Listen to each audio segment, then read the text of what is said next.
Dans une forêt enchantée, vivait une petite lapine pleine de vie, du nom de Marine.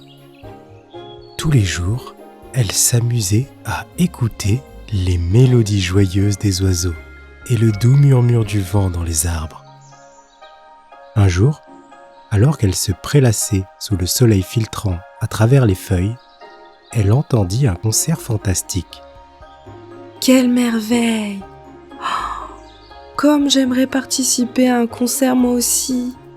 Pensa Marine, en observant les musiciens forestiers jouer du piano, de la flûte, du violon et de la guitare, créant une symphonie enchanteresse.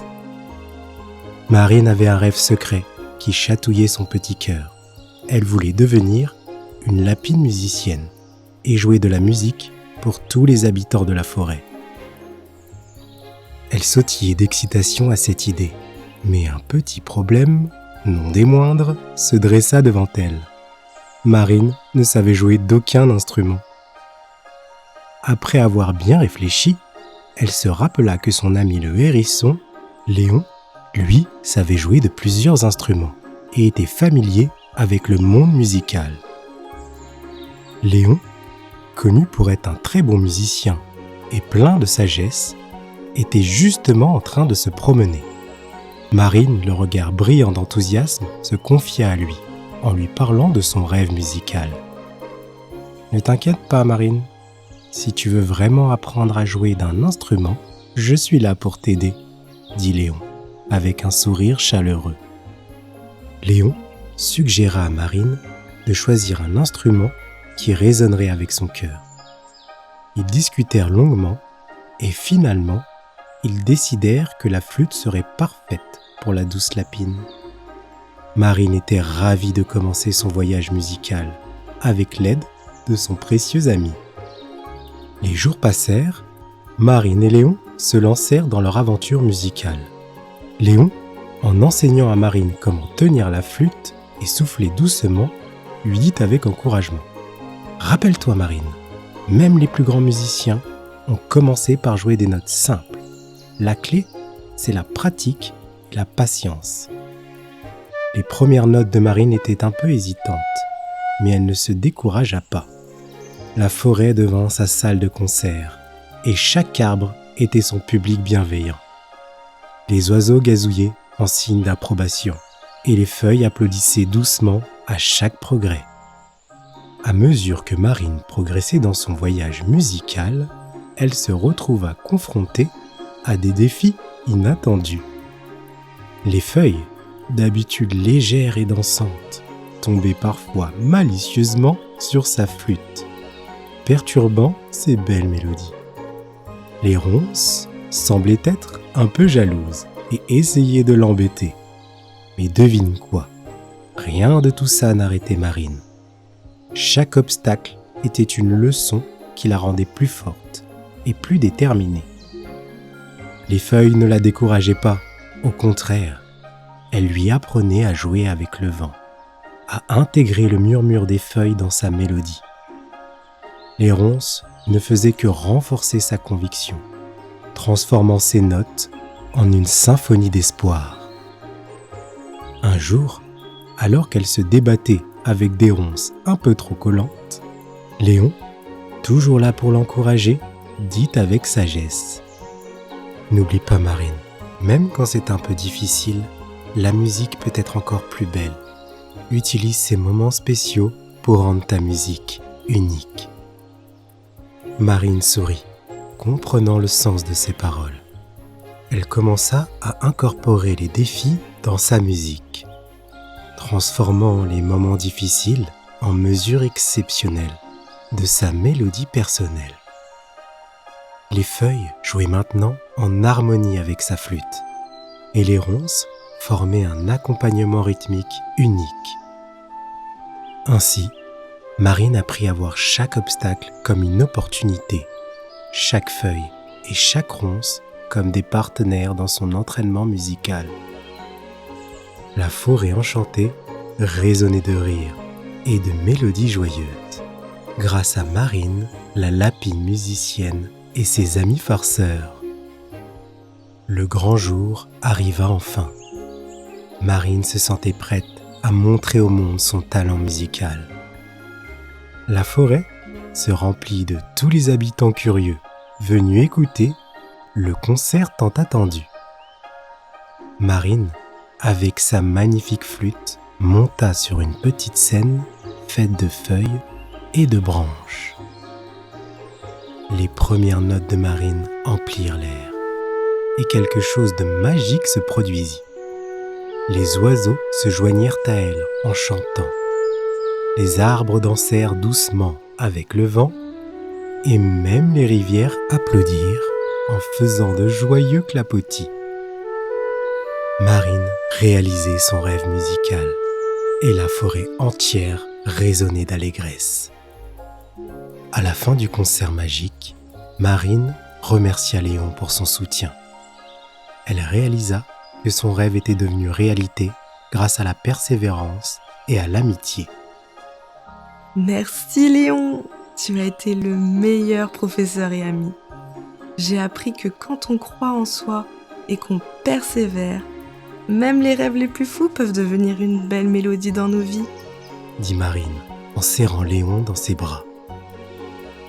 Et c'est ainsi que Marine et Léon continuèrent à répandre la joie de la musique dans la forêt enchantée, où chaque note rappelait aux habitants que le pouvoir des rêves était aussi puissant que la mélodie de la nature. Et ils vécurent tous heureux, enveloppés des mélodies magiques de Marine dans la forêt enchantée. Luna est le gardien des mondes magiques. Luna était une petite fille de 6 ans, pleine de vie, avec des boucles dorées qui dansaient au rythme de sa curiosité. Elle habitait Paris, une ville remplie de mystères et de merveilles à découvrir. Son endroit préféré pour se promener était le jardin des Tuileries, avec ses arbres majestueux et ses parterres de fleurs colorées. Un jour lumineux, alors qu'elle déambulait sur les magnifiques chemins du jardin des Tuileries, une lueur mystérieuse attira son attention. Intriguée, elle suivit cette lumière enchanteresse jusqu'à un bosquet isolé, niché au cœur de la verdure du jardin. Là, parmi les rayons du soleil qui filtrent à travers les feuilles, le regard de Luna se posa sur un garçon singulier. Il avait des cheveux aussi sombres que la nuit, des yeux aussi profonds que l'océan, et était vêtu de vêtements au teint irisé, à tisser des couleurs de l'arc-en-ciel lui-même. Il lui dit « Bonjour, je suis Onero. Tu dois être Luna, n'est-ce pas ?» Sa voix portant une douce mélodie venue d'ailleurs. Surprise que ce garçon mystérieux connaisse son nom, Luna répondit timidement. « Oui, mais comment connais-tu mon nom ?» Le sourire doux d'Onero s'élargit alors qu'il révéla son rôle de gardien des mondes magiques, des dimensions cachées qui coexistaient en harmonie et qu'il avait été envoyé pour la rencontrer. Envoûté par ces paroles, l'esprit curieux de Luna s'envola, assoiffé de connaître davantage ce monde extraordinaire. Alors qu'il parlait, un nouveau monde semblait s'ouvrir à elle, révélant une multitude de possibilités merveilleuses. Une fois leur discussion finie, Onero invita Luna à le suivre dans un de ces mondes. Avec des yeux pétillants et un cœur débordant d'excitation, elle accepta avec empressement son invitation à explorer l'un de ces mondes merveilleux. Ils pénétrèrent dans un royaume de pure fantaisie, un lieu éclatant de couleurs vives, où des créatures singulières rôdaient et où la magie tourbillonnait dans l'air.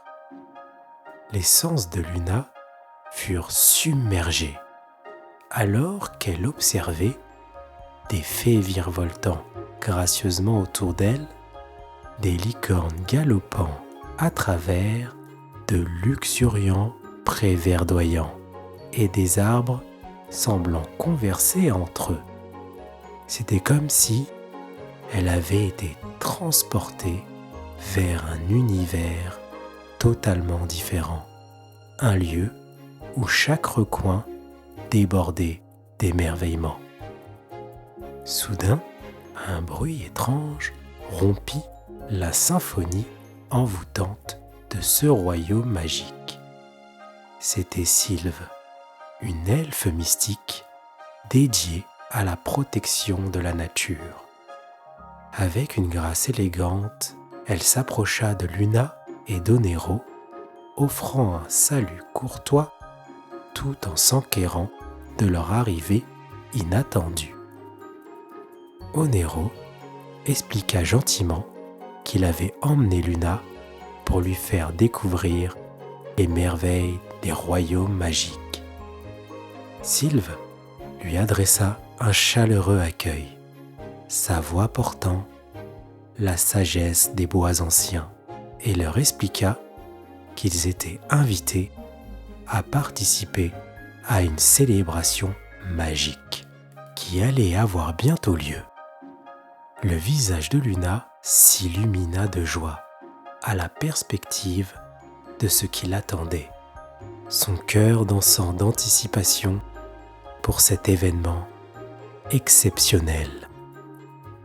Le jour tant attendu de la célébration magique arriva enfin, et Luna et Onero se dirigèrent avec enthousiasme vers le lieu de la fête. C'était un endroit magnifique, illuminé par des lumières chatoyantes et animé par des créatures magiques. Tous étaient vêtus de façon singulière, parés de tissus scintillants aux couleurs éclatantes. Soudain, un petit lutin espiègle apparut et annonça le début de la célébration. La foule se rassembla autour d'un arbre imposant. Onero expliqua à Luna que cet arbre était le cœur de ce monde magique et que chacun devrait faire un vœu en le touchant. Avec timidité, Luna s'approcha de l'arbre et formula un vœu. Une fois cela fait, elle se retrouva entourée par une nuée de papillons multicolores, voltigeant gracieusement autour d'elle dans une danse envoûtante. C'était un moment de pure magie, comme si l'essence même de son vœu s'était matérialisée devant ses yeux émerveillés. La célébration se poursuivit avec des danses singulières et des chants mystiques.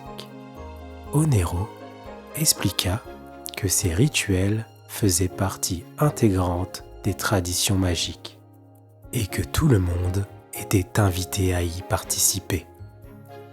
Luna se joignit avec joie à la danse, se laissant emporter par l'enchantement du moment, son esprit s'élevant en harmonie avec les mystères de ce monde extraordinaire. Après la joyeuse fête, Onero ramena Luna dans le monde des humains. Des étoiles brillaient dans ses yeux et un sourire rayonnant illuminait son visage. Elle avait vécu une expérience inoubliable, empreinte de magie et de merveille. Avant de s'en aller, Onero lui fit promettre de garder secrète leur rencontre. Luna s'empressa de lui promettre de ne rien révéler, persuadée, au fond d'elle, que personne ne la croirait si elle racontait cette aventure extraordinaire. Rentrée chez elle, son cœur débordait de bonheur et de satisfaction après cette journée hors du commun, où le merveilleux avait côtoyé la réalité. Depuis ce jour-là, Luna ne put s'empêcher de penser au monde magique et à Onero. Elle espérait secrètement le revoir un jour. Et qui sait, peut-être que cela arriverait un jour. Après tout, tout était possible dans les mondes magiques. Igor, le loup qui mangeait des carottes. Il était une fois, dans la forêt de Bois-Velours, un jeune loup nommé Igor qui, par une belle journée printanière, s'apprêtait à quitter sa famille pour partir pour la toute première fois de sa vie à la chasse. Sa mère louve et son père loup lui firent une léchouille affectueuse avant de lui dire « Va, fils, tu es désormais adulte.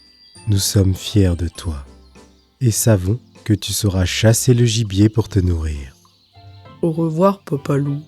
Au revoir, maman louve. Sur ces paroles, remplies de fierté, d'amour et d'un peu d'appréhension, Igor quitta la tanière de la meute pour partir à la chasse. Après des jours de recherche, Igor repéra enfin sa toute première proie, un lapin roux nommé Malice. Igor avait très faim et voulut l'attraper. Les carottes sont cuites pour toi, mon petit. Mais Malice, malin comme un renard, leva une patte en signe de trêve. « Arrête, arrête !» s'exclama-t-il, d'une voix feinte de terreur. « Ne me mange pas, s'il te plaît, monsieur loup. J'ai une proposition à te faire qui remplira ton ventre vide. Crois-moi. » Intrigué par cette soudaine suggestion, Igor s'arrêta, les yeux brillants d'intérêt. « Que veux-tu dire ?» demanda-t-il, prêt à entendre ce que Malice avait à lui dire. Malice prit une grande inspiration avant de répondre d'une voix maîtrisée. « Visiblement, tu as très faim. Mais laisse-moi juste une minute. J'ai entendu parler d'une proie bien plus appétissante que moi. Un cerf majestueux qui se trouve non loin d'ici. Je vais vite te le chercher et tu pourras te régaler comme jamais auparavant. » Igor, aveuglé par la promesse d'un festin plus grandiose, accepta avec empressement. « D'accord, mais dépêche-toi, je meurs de faim. » Malice hocha la tête avec un sourire sournois et dit « Attends-moi ici, je reviens rapidement. » Puis s'éclipsa rapidement dans les buissons, laissant Igor seul avec ses pensées. Mais le temps passa et Malice ne revint jamais. Déçu et un peu honteux d'être tombé dans le piège de Malice, le loup secoua la tête, se promettant de ne plus être aussi crédule à l'avenir. Déçu par la tromperie de Malice, Igor errait dans la forêt, son ventre criant famine. C'est alors qu'il découvrit une petite lapine nommée Grippeuse. Elle semblait faible et mal en point, éternuant et toussant à chaque instant. Affamé et voyant en elle une proie facile, Igor s'approcha d'elle, prêt à lui sauter dessus.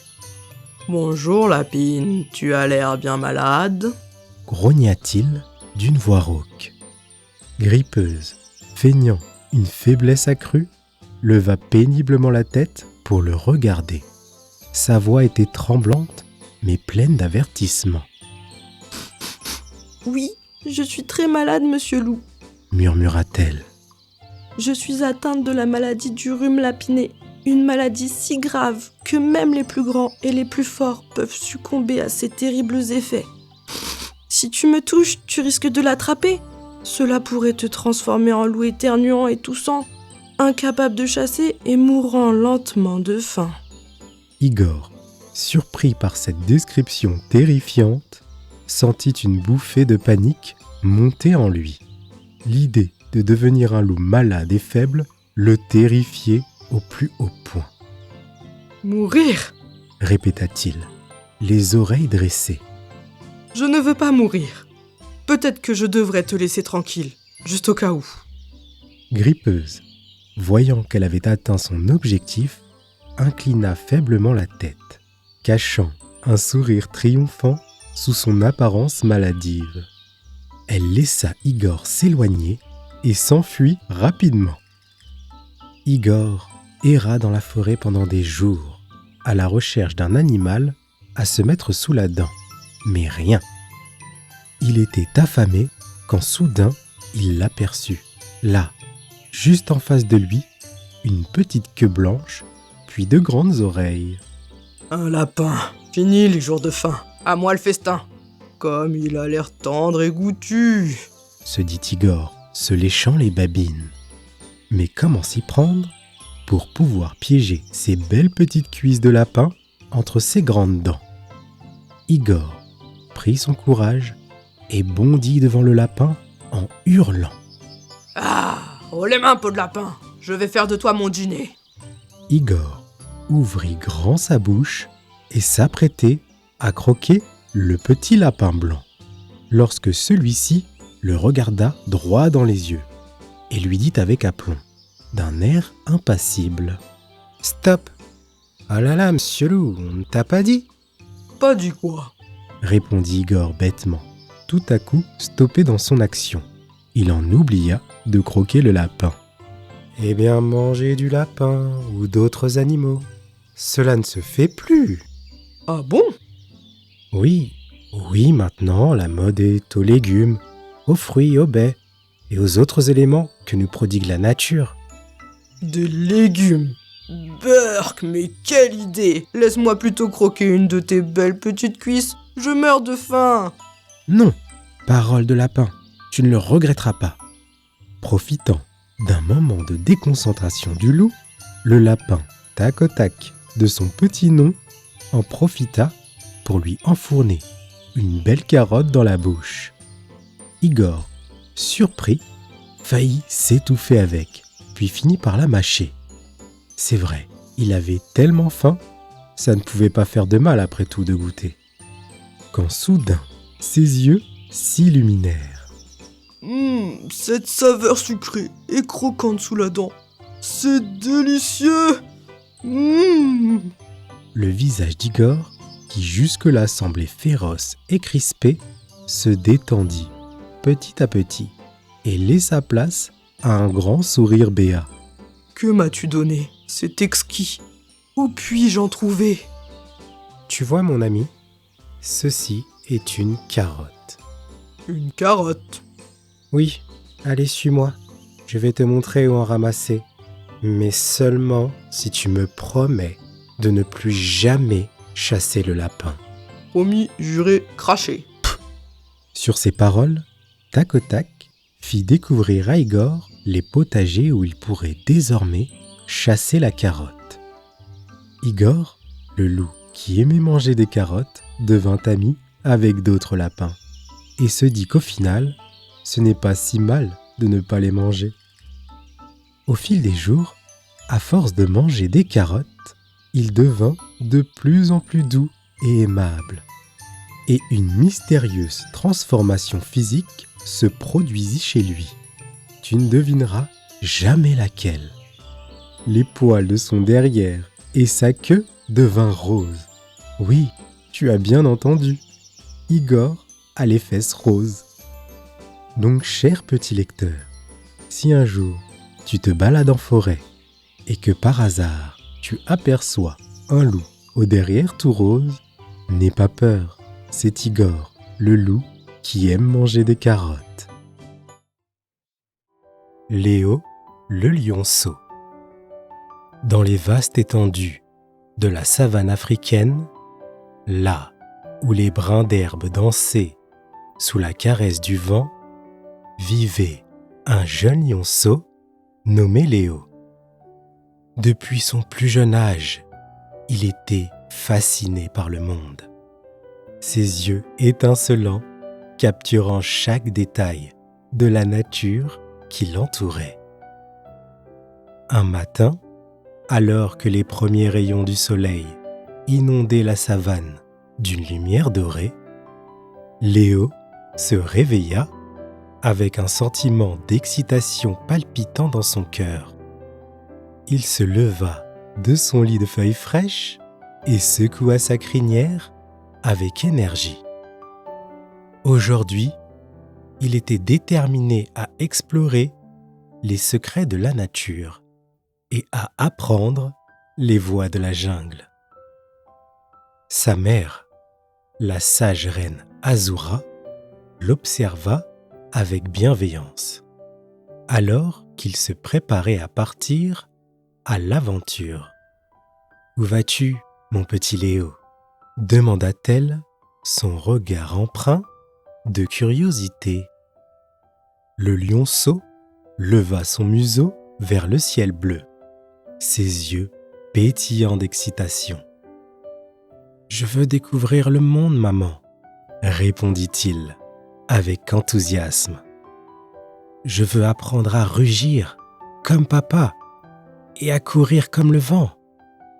Papa m'a dit qu'il m'attendait pour m'entraîner dans la savane. » La reine Azura sourit doucement, comprenant le désir d'aventure de son fils.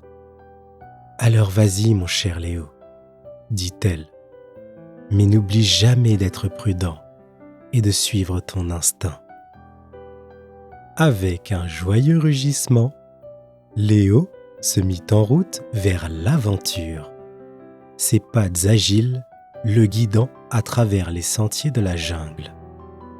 Il savait que chaque pas l'éloignait un peu plus de son enfance, mais il était impatient de découvrir ce que le monde avait à offrir.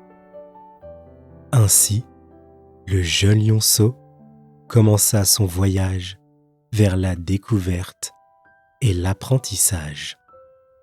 Pour cela, il devait aller voir son père, le roi Kibo, afin de commencer son entraînement. Sous le chaud manteau du soleil africain, Léo s'avança dans la vaste étendue de la savane, cherchant son père. Bientôt, il aperçut la silhouette majestueuse de son père se dessiner à l'horizon, seul mais imposant comme un roc. Le regard sage de Kibo se posa sur son fils, le saluant sans un mot, mais avec une chaleur qui réchauffait l'âme. Léo s'approcha avec humilité et respect, prêt à recevoir les enseignements que seul son père pouvait lui offrir. « Père, je suis ici pour apprendre, » déclara-t-il avec détermination.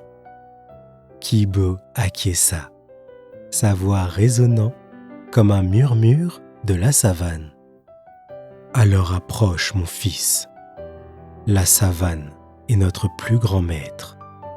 Et aujourd'hui, tu découvriras ses secrets. » Ils s'enfoncèrent dans la savane, les pas de Kibo guidant Léo vers une compréhension plus profonde du monde qui les entourait. Ils observèrent les antilopes courir avec grâce, les oiseaux chanter en harmonie avec le vent et les arbres murmurer des histoires anciennes.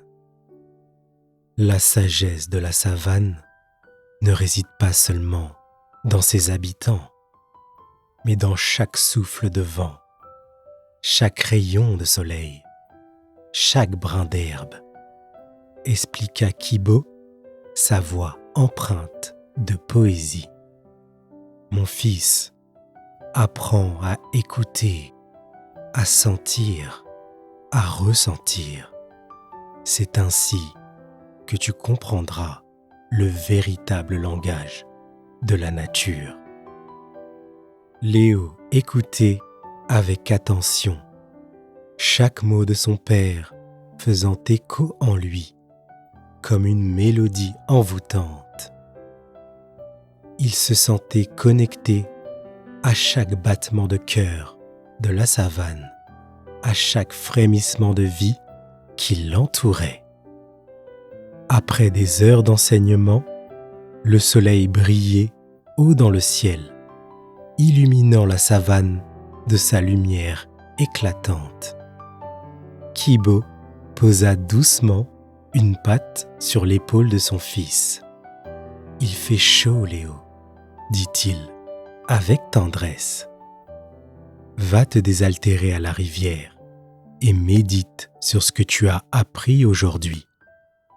Demain, nous continuerons notre voyage vers la sagesse. » Le jeune lionceau acquiesça avec respect, reconnaissant la précieuse leçon que son père lui avait offerte.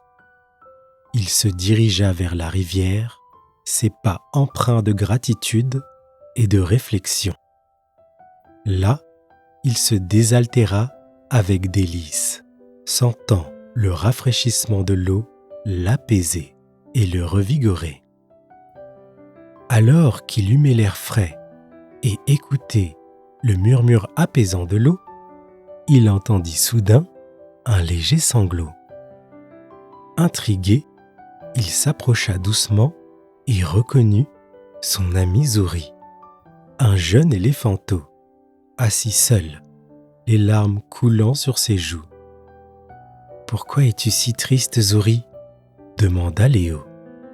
Zuri leva la tête, surpris de voir son ami. Il leva sa trompe, essayant de sécher ses larmes. « Léo, je me suis perdu, » sanglota-t-il.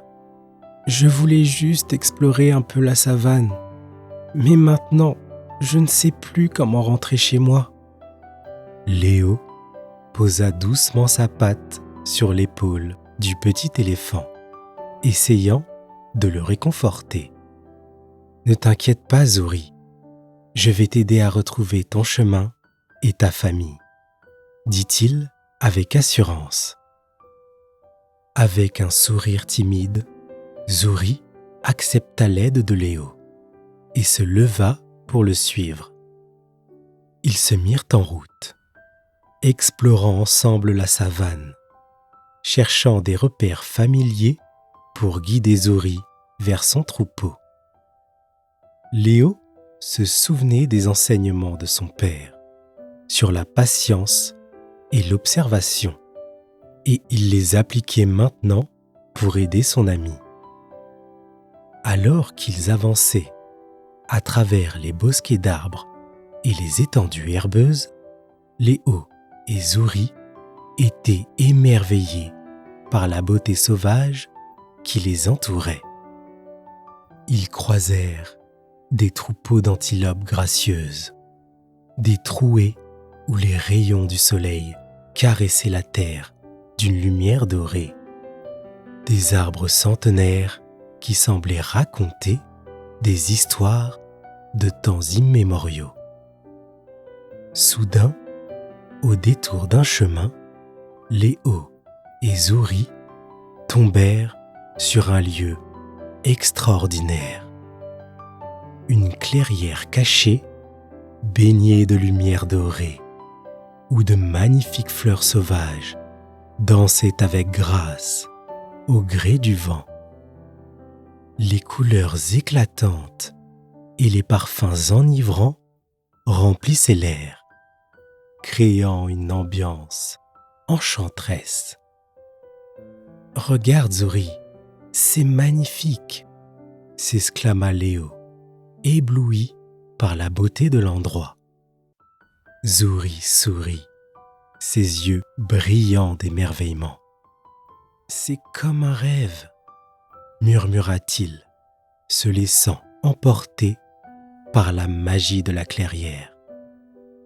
Ils s'attardèrent un moment dans ce lieu enchanté, profitant de chaque instant de cette découverte inattendue.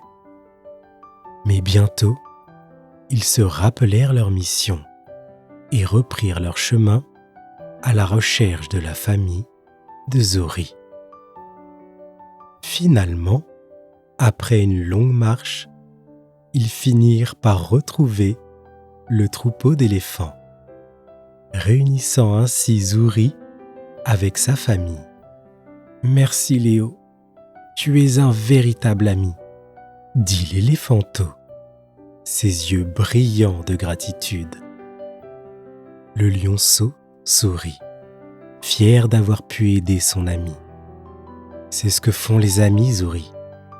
Nous sommes toujours là, les uns pour les autres, » répondit-il avec chaleur.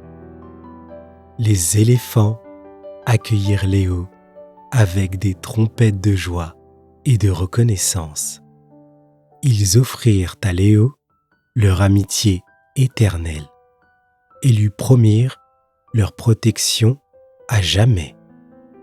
Et ainsi, dans le doux crépuscule de la savane, Léo et Zuri se dirent au revoir, chacun retournant auprès de sa propre famille, mais liés à jamais par les liens indéfectibles de l'amitié.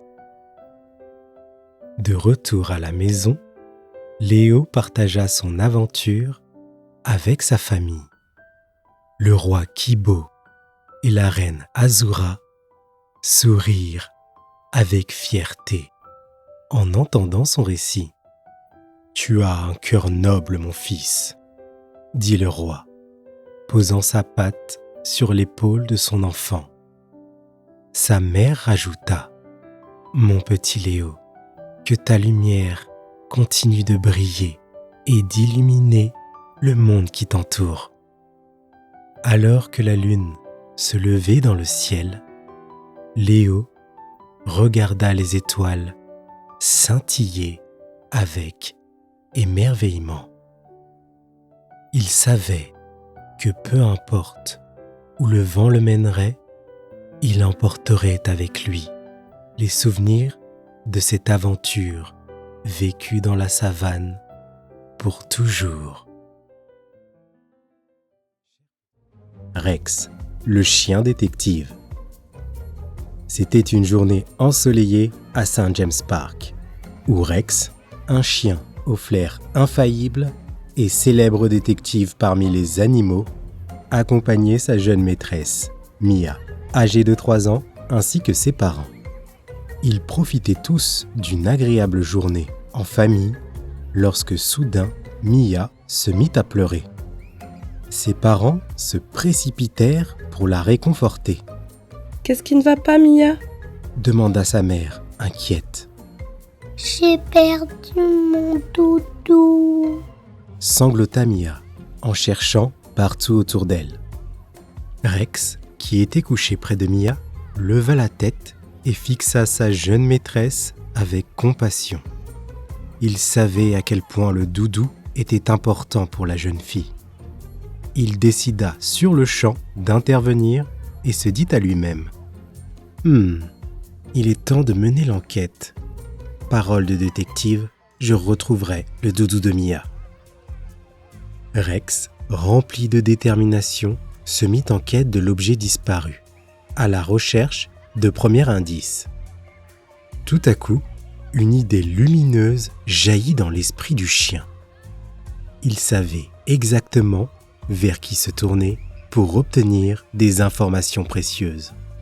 Son ami Lulu, la chatte espiègle et astucieuse. Lulu était toujours au courant des derniers potins du parc. Et si quelqu'un avait vu quelque chose d'intéressant, c'était bien elle. Rex se dirigea vers le coin du parc où Lulu aimait se prélasser sous le soleil. Quand il l'aperçut, il s'arrêta devant elle. Lulu remarqua immédiatement l'air préoccupé de son ami Rex et lui demanda « Que me vaut l'honneur de la présence du meilleur détective de Londres ?» Ma chère amie, il s'agit d'une sale affaire malheureusement. Mia a perdu son doudou et je dois le retrouver. As-tu entendu ou vu quelque chose de suspect aujourd'hui ? Demanda-t-il d'un air concentré.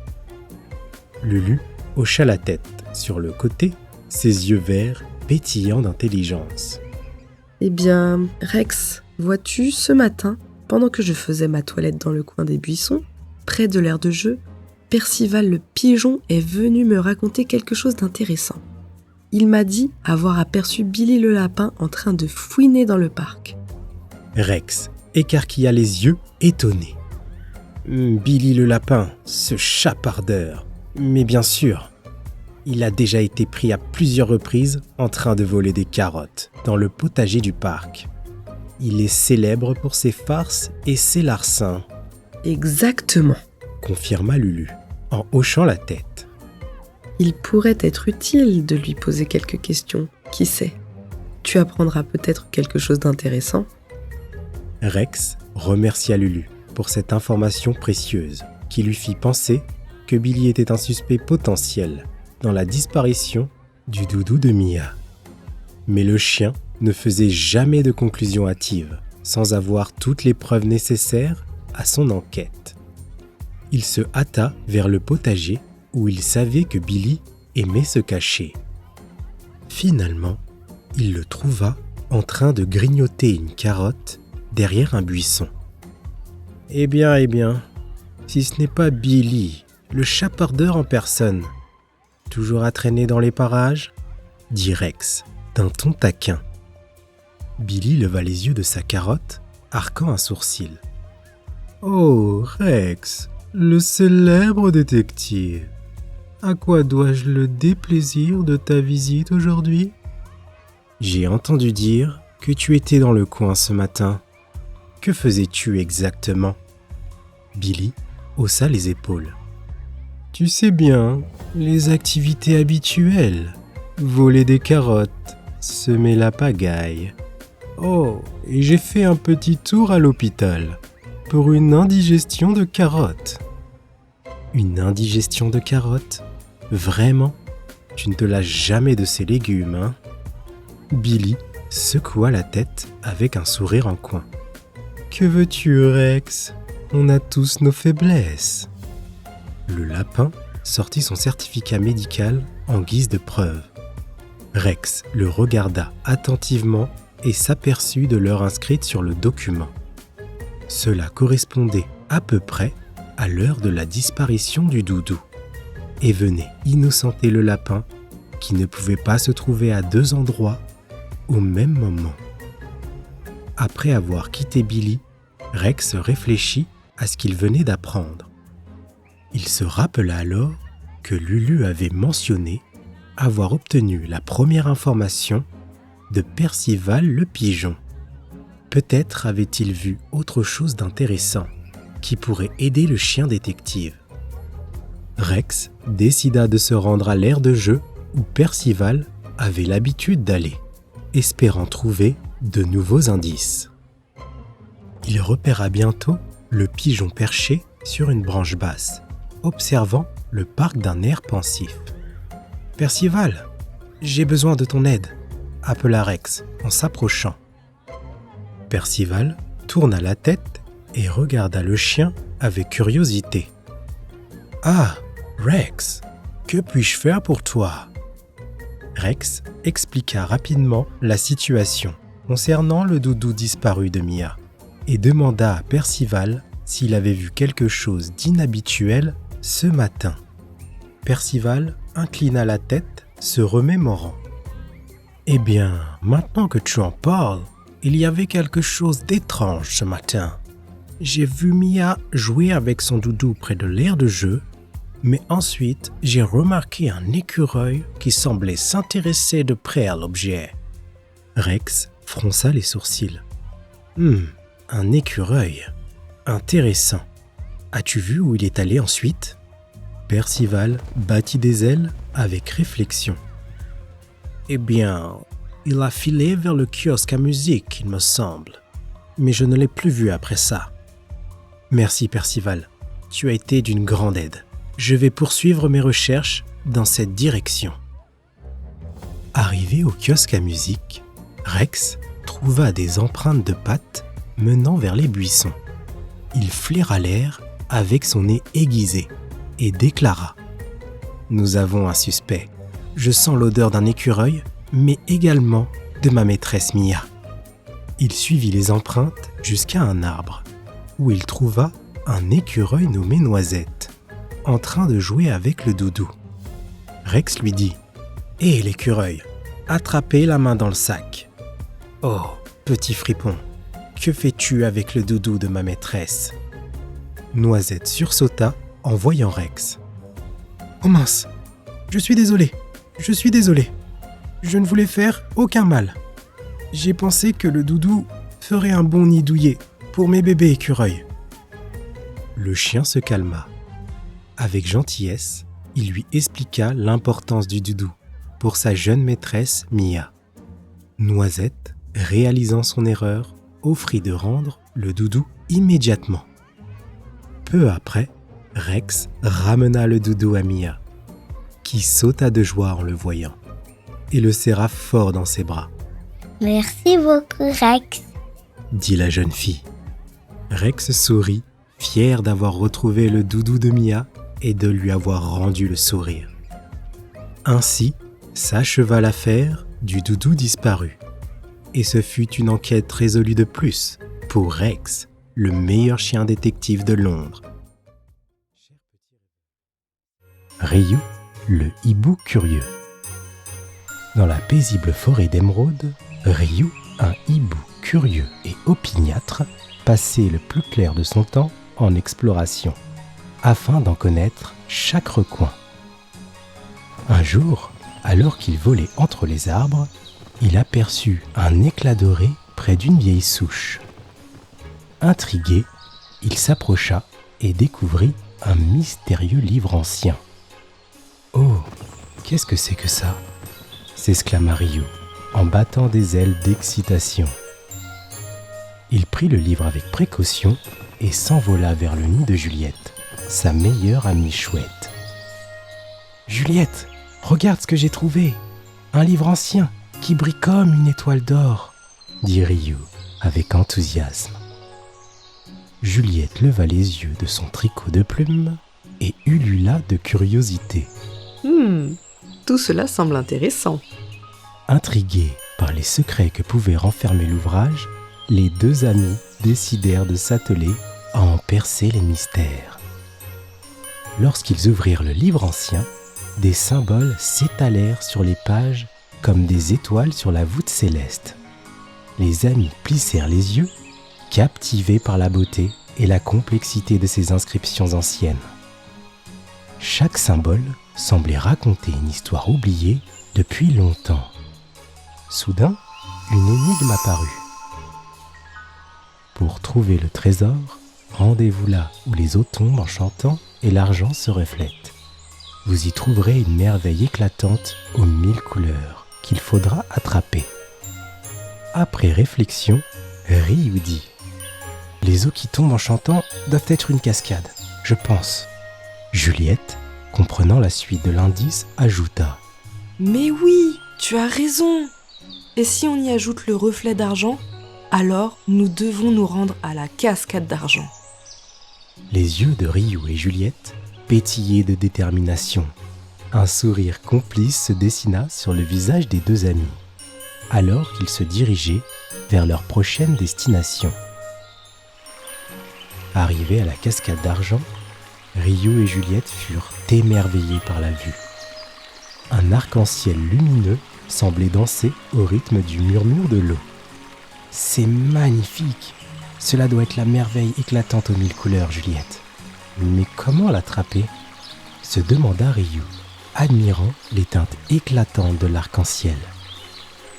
Juliette, avec sa perspicacité de chouette, prit le livre ancien entre ses serres et proposa. Peut-être que la réponse se trouve dans le livre.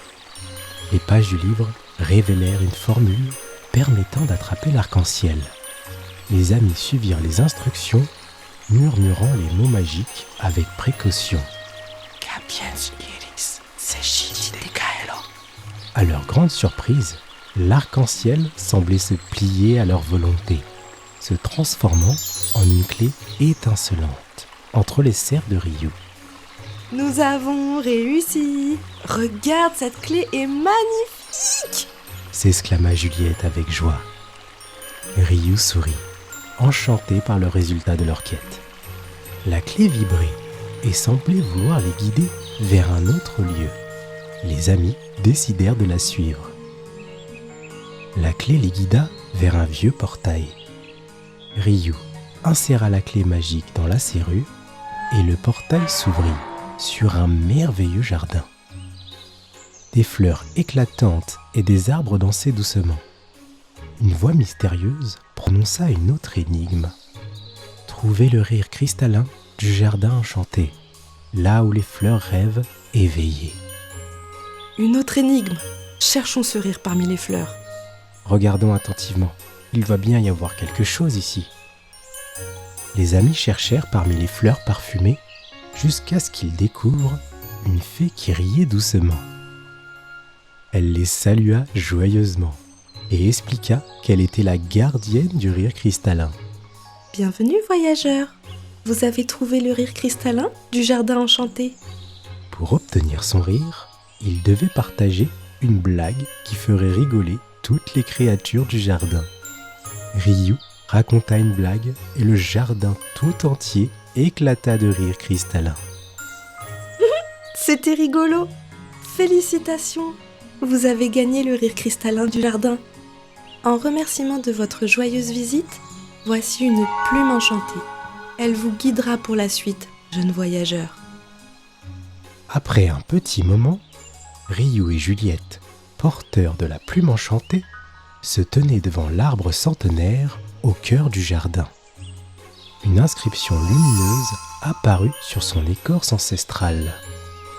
Pour mériter le trésor, prouvez votre sagesse en résolvant le dilemme des 3 énigmes. Seule la réponse juste dévoilera le trésor. Ryu, intrigué, dit à Juliette : il semble que l'arbre veuille nous tester. Préparons-nous à résoudre ces énigmes. La première énigme s'afficha devant eux. Je suis toujours en mouvement. Je peux être rapide ou lent. Vous pouvez me partager, me diviser, mais jamais m'attraper. Qui suis-je ? Ryu et Juliette échangèrent un regard, réfléchissant à la réponse. Finalement, Ryu s'exclama : « C'est le temps !» La seconde énigme fut : je vole sans ailes, je crie sans bouche. Qui suis-je ? Juliette, souriant, répondit : C'est le vent, j'en suis certaine. Puis vint la dernière énigme. Plus je suis grande, moins je suis vue. On me suit tout le temps, mais jamais je ne vous poursuis. Qui suis-je ? Ryu, pensant profondément, dit : je dirais une ombre.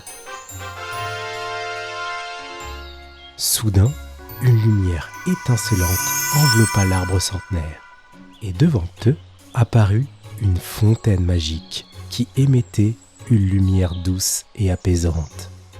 L'arbre centenaire parla d'une voix chaleureuse. « Félicitations, voyageurs, vous avez passé l'ensemble des épreuves avec talent. Cette fontaine contient la sagesse de la nature, et je vous l'offre en récompense. » Regarde, Ryu, cette fontaine est extraordinaire. C'est fantastique. Et c'est ainsi que Ryu, le hibou, et Juliette la chouette, en buvant l'eau de la fontaine, ont acquis une connaissance profonde et ont partagé une aventure merveilleuse. Ceci mettant fin à leur quête extraordinaire.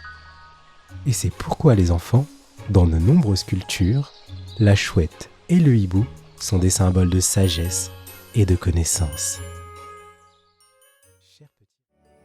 Stella, l'étoile, et Lucas, le petit pingouin. Il était une fois, sur la banquise pleine de lumière, un petit pingouin plein de curiosité, nommé Lucas. Un jour, alors qu'il explorait joyeusement, ses yeux brillèrent de surprise en découvrant une étoile étincelante, échouée parmi les flocons de neige. « Salut, je suis Stella. Je suis tombé du ciel et me voilà perdu, » dit l'étoile avec douceur. Intrigué, Lucas se présenta. « Moi, c'est Lucas. Comment puis-je t'aider, Stella ?» Elle lui répondit. « Ce soir, c'est la nuit de Noël, et il faut absolument que je retourne avec mes sœurs dans le ciel. Sinon, je perdrai ma lumière à jamais. » Après l'avoir attentivement écouté, Lucas, le petit pingouin, voulut l'aider à retrouver son chemin dans le ciel. Il lui dit : « Très bien, j'ai une idée. Viens avec moi, nous allons voir un ami. » Ensemble, ils décidèrent d'aller demander conseil à Azur, le hibou qui vivait dans la forêt enchantée. Une fois trouvé, Azur, le hibou de la forêt, écouta attentivement l'histoire que lui racontèrent Stella et Lucas. « Pour ramener ton ami dans le ciel, mes amis, il vous suffit de grimper au sommet de la montagne qui brille comme des étoiles. Là-haut, un spectacle magique vous montrera le chemin vers sa place céleste, » conseilla le hibou, ses yeux pleins de sagesse. Lucas et Stella, grâce à ces mots, avaient leur cœur tout rempli d'espoir. Azur leur dit : « Le plus simple, les amis, sera de me suivre. Je vais vous montrer le chemin jusqu'à notre destination. » Ainsi, Lucas et Stella commencèrent leur voyage, suivant les ailes sages et toutes douces d'Azur. En grimpant le long de la montagne, Lucas ne put s'empêcher de demander à Stella : « Cette forêt est vraiment magique, non ?» Stella, en souriant, répondit : « Oui, Lucas, c'est comme si les arbres nous racontaient des histoires secrètes. » Ensemble, et guidés par Azur, ils traversèrent la forêt pleine de mystères. Puis, ils marchèrent le long d'une rivière qui brillait comme des milliers de diamants, avec des éclats étincelants dans l'eau. Stella s'émerveilla et dit : « Regarde, Lucas, c'est comme si la rivière dansait avec les étoiles. » Lucas s'exclama : « C'est incroyable, Stella. » Les deux amis étaient de plus en plus excités, car ils savaient que chaque pas les rapprochait du sommet magique, là où quelque chose de vraiment spécial les attendait. Arrivés au sommet de la montagne, avec l'aide précieuse du hibou sage Azur, Lucas dit au hibou : « On est arrivé, mais qu'est-ce qu'on doit faire maintenant ?» Azur, posé sur une branche, répondit : « Regardez le ciel, mes amis. » Lucas et Stella découvrirent quelque chose de vraiment spécial. Un spectacle céleste éblouissant. Des lumières comme des étoiles qui dansaient remplissaient le ciel comme un bal de lucioles magiques. Stella observa les étoiles qui dansaient. « C'est comme un bal magique, s'émerveilla-t-elle. Lucas dit « Stella, tu es la reine du bal. » Stella, scintillant encore plus fort, tournoya joyeusement. « C'est grâce à votre amitié et à votre courage, » déclara Azur. Les trois amis observèrent ensemble le spectacle céleste, créant des souvenirs magiques au sommet de la montagne. Emportés par la magie des lumières, Lucas et Stella sentirent l'énergie céleste les envelopper. Des étincelles célestes tourbillonnaient autour d'eux, les enveloppant doucement. Stella commença à flotter doucement dans les airs. Lucas, les yeux brillants d'étoiles, murmura « Tu es vraiment magique, Stella !» Leur cœur était tout léger, rempli de bonheur en voyant Stella retrouver son chemin dans le ciel. Ils se sentaient comme des amis qui volent ensemble, partageant un secret spécial avec le ciel étoilé. Les étoiles scintillaient de joie. Étant ravis du retour éclatant de Stella, Lucas et Azur, le hibou sage, observaient, émerveillés par le spectacle lumineux. Stella, la nouvelle étoile brillante, fit un clin d'œil à Lucas. « Merci, petit ami pingouin.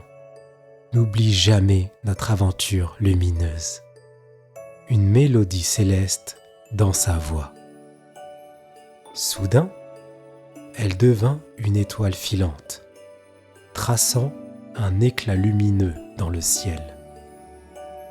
Alors que Lucas regardait le ciel, une douce mélodie de cloche de Noël se fit entendre. Des flocons de neige scintillants commencèrent à tomber, transformant la nuit en une toile enchantée. Lucas sentit une chaleur douce dans son cœur, une magie spéciale, comme si l'esprit de Noël était là. Il murmura « Joyeux Noël, Stella. Merci pour la lumière que tu as apportée. » Une douce brise emporta ses paroles vers les étoiles. Lucas, enveloppé dans la magie de Noël, se promit de partager l'histoire lumineuse de Stella avec les amis de la banquise, répandant la chaleur et la magie de l'esprit de Noël. Et ainsi, au cœur de la nuit étoilée, l'aventure lumineuse de Lucas et Stella continua de briller comme une étoile étincelante, éclairant chaque Noël. Cher petit rêveur, cette aventure touche à sa fin. J'espère que tu as apprécié cette histoire du soir. Fais de beaux rêves et à très bientôt pour de nouvelles histoires sur Joyeux Conteur.